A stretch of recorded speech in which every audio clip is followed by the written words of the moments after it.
It's good to see you today. We're going to be looking in Hebrews at some of the betters, perhaps all of the betters. If you're familiar with that concept, if not, you'll understand it here in just a moment. Our hymn today is a hymn called Sweet Peace, the Gift of God's Love. There comes to my heart one sweet strain, a glad and a joyous refrain. I sing it again and again. Sweet peace, the gift of God's love. Peace, peace, sweet peace, wonderful gift from above. Oh, wonderful, wonderful peace, sweet peace, the gift of God's love. Let's look in Hebrews now. In Hebrews chapter 1 is the first time the word better is used, there in verse 4, and talking about Jesus having become so much better than the angels, as he has by inheritance obtained a more excellent name than they. God, who at various times and in various ways spoke in time past to the Father by the prophets, has in these last days spoken to us by his Son, whom he has appointed heir of all things.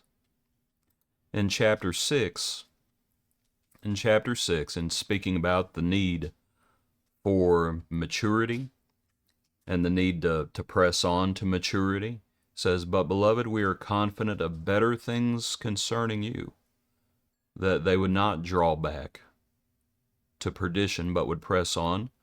Better things concerning you, yes, things that accompany salvation, though we speak in this manner.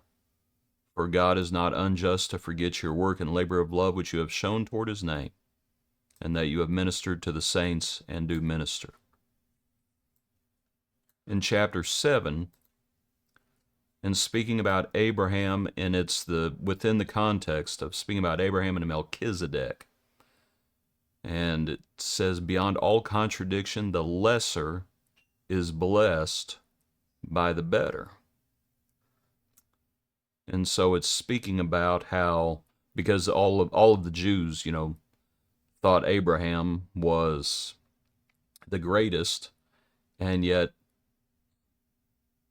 the lesser is blessed by the better, and Melchizedek blessed Abraham. Here as it speaks about these things.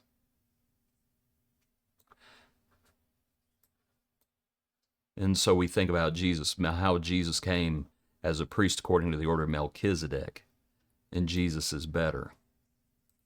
In verse 19, and this is where we really get into it, the point of these things.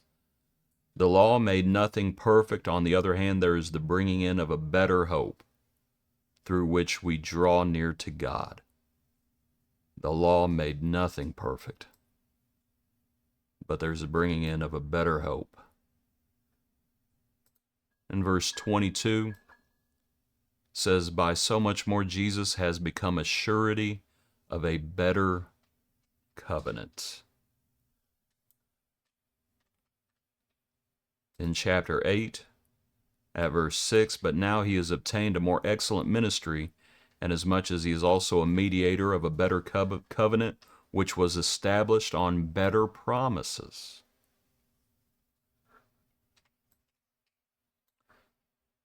In chapter 9, "Therefore it was necessary that the copies of the things in the heavens should be purified with these, but the heavenly things themselves with better sacrifices than these."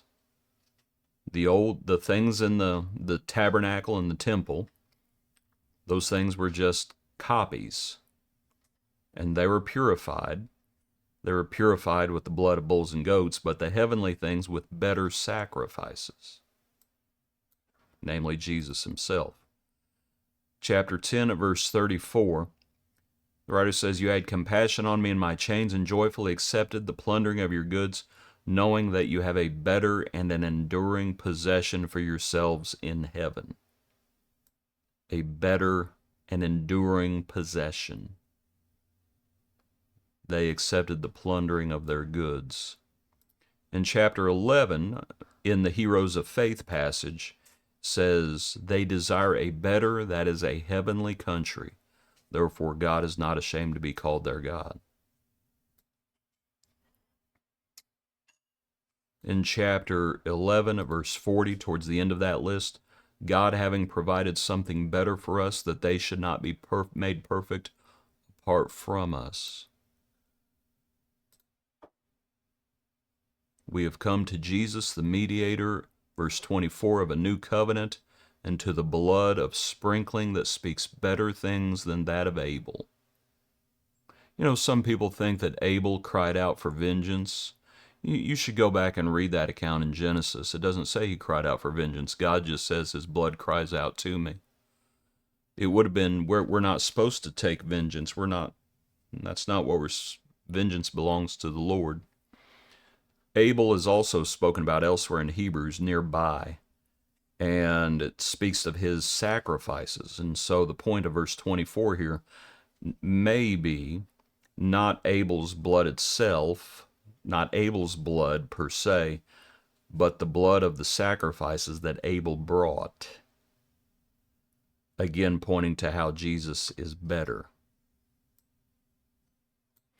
And so in all of these things,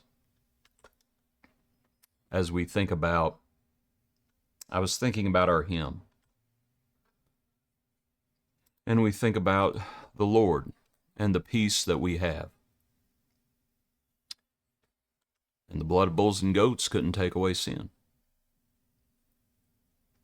And so those things were just a shadow. They had a measure of peace, but only as much as they had faith in the coming Messiah. Prophets, angels searched into these things, wanting to know when these things were going to be. The faithful were looking forward to the Messiah. Adam and Eve. You have that mention of the seed. Abraham, pretty obviously. You have the seed promise. David, the Lord said to my Lord. You have messianic prophecies. And so there they were offering all these sacrifices. And they had peace in as much as they looked towards the Messiah, towards Jesus. Because the Lord's sacrifice is better. The Lord's sacrifice is better. The Lord serves as a better high priest. All through Hebrews and talking about the law. And it starts talking about the priesthood. And how the priests in the Old Testament, they only continued for a time. Why? Because they died. But Jesus, his priesthood goes on. Because he's eternal. He's a better priest. He's a better priest. And frankly, you could also talk about the house. Whose house we are. A better priest with a better covenant. Because what is the covenant? I will remember their sins no more. Because of that better blood. And so because of the better sacrifice, because Jesus is better, because all of those things, we have a better hope, and we look forward to a better country. That's what we look forward to. Back to our passage. Let's see, which one was it? Oh, but now they desire a better, that is a heavenly country, there in verse 16. Therefore God is not ashamed to be called their God, for he has prepared a city for them. And what all this was doing, you had Jews in the first century who were having trouble letting go of the old law. They're having trouble letting go of earthly Jerusalem. And they're having trouble letting go of the old covenant. And the writer says there's a better way. And in that better way, what do you enjoy? You enjoy the peace that passes understanding. Sweet peace, the gift of God's love, because that's found in Jesus.